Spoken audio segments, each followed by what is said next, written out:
अज़ाब कब्र को बिन देखे क्यों नहीं मानते? एक बंदा मुझे कहने लगा, मौलाना अज़ाब कब्र होता है? मैंने कहा जी बिल्कुल होता है। एक सवाल करो? मैंने कहा जी बड़े शौक से करो। एक आदमी जानवी हो?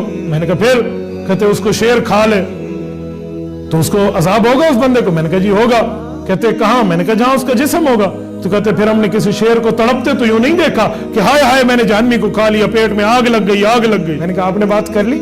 जी कर ली। मैंने कहा जी अब मेरा जवाब भी सुन। आपके पेट में कीड़े हों, कद्दू कीड़े पड़ गए हों आपके पेट में, आप डॉक्टर साहब के पास हैं, डॉक्टर जी दवाई दे दे, उसने कस्ट्रेल दे दी, आपके पेट के कीड़े मरेंगे?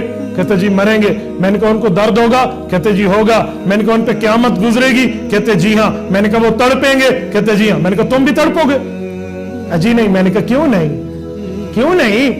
तो कह लेता है डॉक्टर ने कौन सी कस्ट्रेल दे दी है, हाय मैंने क्या पी लिया है, तो भी कह देता मौलाना वो दवाई कीड़ों के लिए है, इसीलिए कीड़ों को तकलीफ होगी, मुझे नहीं होगी। मैंने कहा वो अजाब उस गुनाहगार मुर्दे के लिए है, उस मुर्दे को होगा, बाकियों को नहीं होगा।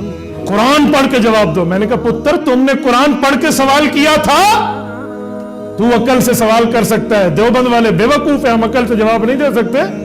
कौन सा नजरिया उम्मत में राज कर दिया?